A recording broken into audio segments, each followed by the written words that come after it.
আপনাদেরকে একটা আমার বাড়ির সব থেকে পছন্দ এবং পুরাতন গিরিবাজ জোড়া দেখাচ্ছি। নটটা কালসিরার ভেতরে আছে, মাদারা টেডি আর নাপ্তা দিয়ে ক্রস করানো আছে। মাদা আমার বাড়ির ফ্লাইং করানো পায়রা, নর্মালি 6.5 ঘন্টা পায়রা উড়েছে।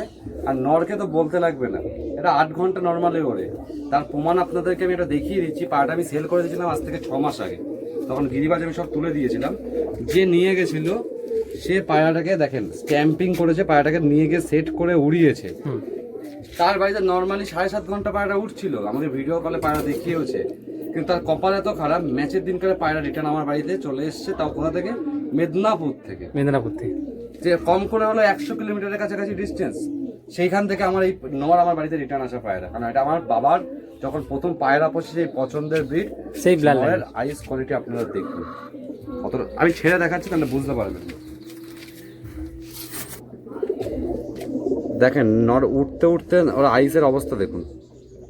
গিরিবাজ পায়রা এরকম লাল আইসের মধ্যে কখনো দেখেছেন কিনা জানি না, যদি দেখেও থাকেন তাহলে জানবেন। সেটা খুব কষ্ট করা হলে হয়, কিন্তু এরকম কালারে এরকম এটা কিন্তু উড়ে উড়ে চোখ হয়েছে। তার চোখ থেকে প্রমাণ আমি দেখিয়ে দিচ্ছি। পায়রার ফেদারটা আপনারা দেখুন, তাহলে বুঝতে পারবেন। বুঝতে পারছি, ঠিক আছে।